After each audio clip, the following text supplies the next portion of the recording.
Hey guys, welcome to the Unite Students channel. I am Lois. If you haven't seen me before on this channel, I'm studying in Manchester and I'm in my third and final year, so as my time at uni is coming to an end, I wanted to talk about something that I've kind of struggled with pretty much every year of my studies, and I thought it would be good to give you guys some tips if ever you guys find you're in similar situations.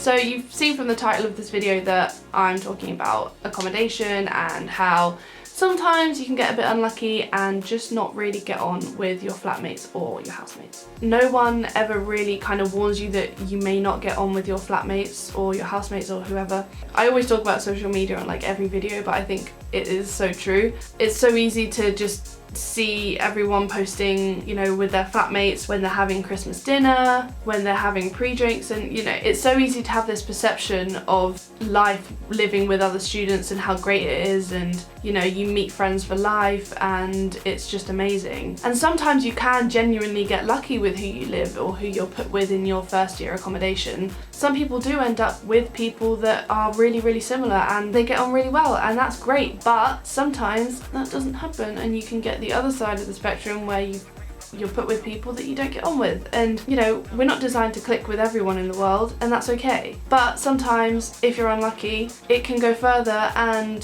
things like passive aggressiveness can start happening. If you're more of a confrontational person, unlike me, I'm not, then you know, things might escalate even more and there can be arguments and it can get even more extreme, which is really not what you want.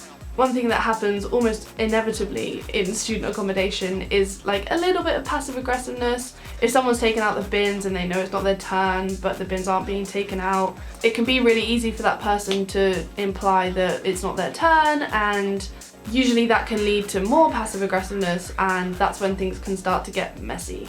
But if you do see that these kind of things are starting to happen, if you know, someone hasn't cleaned their dishes out of the sink or things like that, then there are a bunch of things that you can do to kind of minimize the drama and sort of try to keep the peace, basically. So my personal advice when it comes to these petty things like taking out the bins, as a very non-confrontational person, I have just learnt to get on with it and just do it.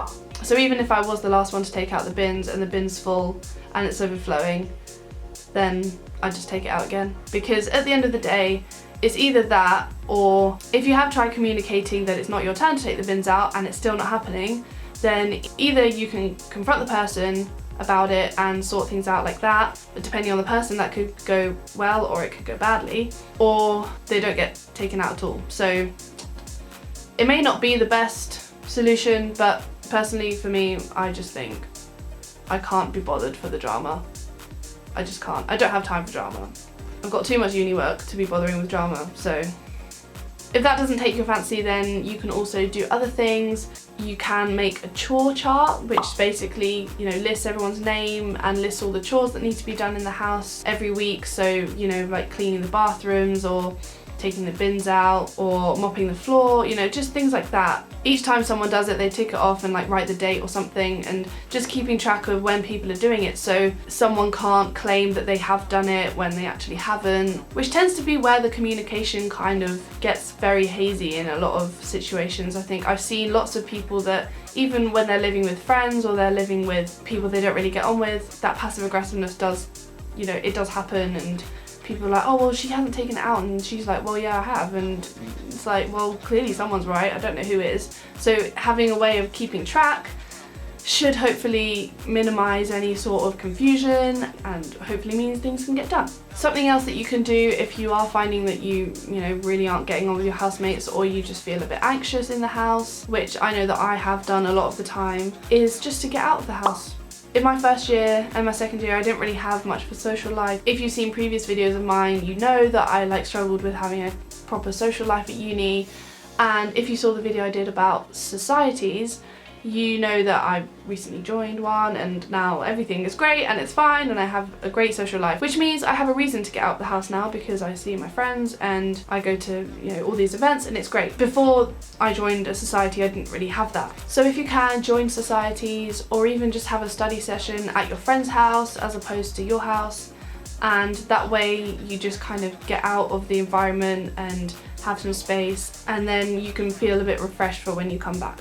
Another tip which I want to say, which I think is probably the most important, maybe the second most important, is to be aware of what you're doing and how you're acting around your housemates. It can be really easy to be so caught up in something, you know, if you've had a bad day or you're really stressed out, it can be really easy to not realise if you've been off with your housemate or your flatmate. You may have not have asked how their day was, and that person could be like, oh yeah, she didn't ask me how my day was, like, is she mad at me? And that's how things like can start. It's so, again, petty, but these things happen. Just be aware of how you're leaving things for your housemates, flatmates, whatever, and assume good intent of others. Don't assume straight away that they're just lazy or they're just out to get you or whatever. You know, keep the communication up and hopefully things won't escalate too much. So the other point that I think is just as important as the previous point is to not let it get you down. In my case anyway, I found it really easy to think,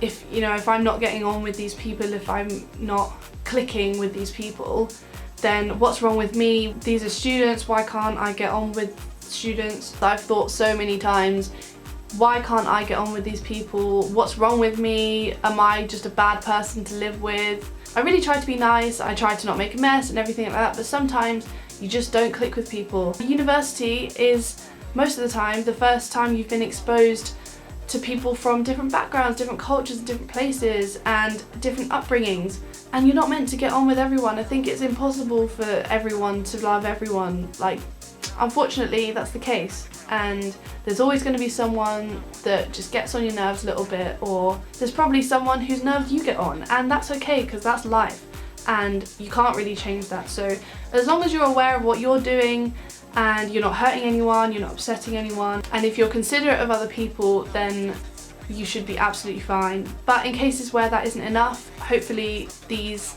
tips and pieces of advice can help you guys if ever you're in a similar situation, because it can suck, and sometimes in really extreme cases it can often be best to get out of the situation depending on how extreme it is. But hopefully these tips will minimise the drama, minimise any tension, and if any of you guys have any other pieces of advice that I've missed out, then obviously put them in the comments, and I will probably see you in another video very soon, depending on how my deadlines go and my dissertation.